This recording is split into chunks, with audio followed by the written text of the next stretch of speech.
ভিডিওটা শুরু করার আগে একটা কথা বলে নিই, আপনারা যে যেখানে আছেন সাবধানে থাকবেন, সতর্ক থাকবেন আর প্রতিদিন চাকরির ভিডিও পেতে চ্যানেলটা সাবস্ক্রাইব করে পাশে থাকা নোটিফিকেশন বাটনটা ক্লিক করে রাখবেন। আজকে আমরা কথা বলবো হচ্ছে ব্র্যাক একটা নতুন সার্কুলার পাবলিশ করছে। আজকে আমরা এটা নিয়ে কথা বলবো। এটা হচ্ছে তাদের অফিসিয়াল ওয়েবসাইট, ভিডিও ডিসক্রিপশন আমি এটা লিঙ্ক দিয়ে দেবো। এটা ক্লিক করলে ডিটেলসটা আপনারা এখানে পেয়ে যাবেন।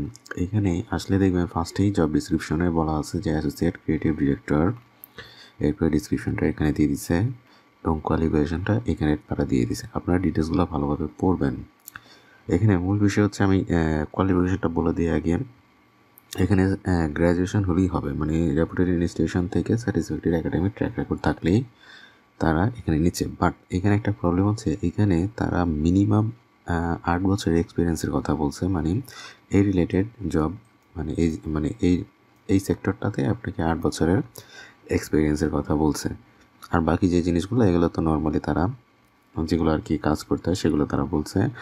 এখন অ্যাপ্লাই কীভাবে করবেন আমি সেটা একটু বলে দিই। এখানে অ্যাপ্লাই অনলাইন এটা ক্লিক করলে এখানে একটা প্রাইভেসির একটা অপশন আসবে। প্রাইভেসি এগ্রিমেন্টটা আপনাকে আই অ্যাকসেপ্টে ক্লিক করে দেন হচ্ছে আপনাকে ইউজার নেম এবং পাসওয়ার্ড দিতে হবে।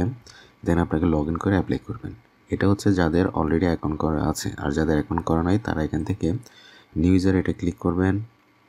এখানে আপনার একটা ইউজার নেম দিবেন, একটা পাসওয়ার্ড দিবেন, তারপরে রিএন্টার পাসওয়ার্ড, এরপর আপনার ইমেল অ্যাড্রেসটা দিয়ে এখান থেকে রেজিস্ট্রেশন করবেন। দেন আপনি সাইন ইন করবেন। এরপর হচ্ছে সেখানে ওই এডুকেশনাল কোয়ালিফিকেশন, আপনার পার্সোনাল ইনফরমেশন যেই জিনিসগুলো থাকে সেগুলো আপনাকে ফিল আপ করতে হবে।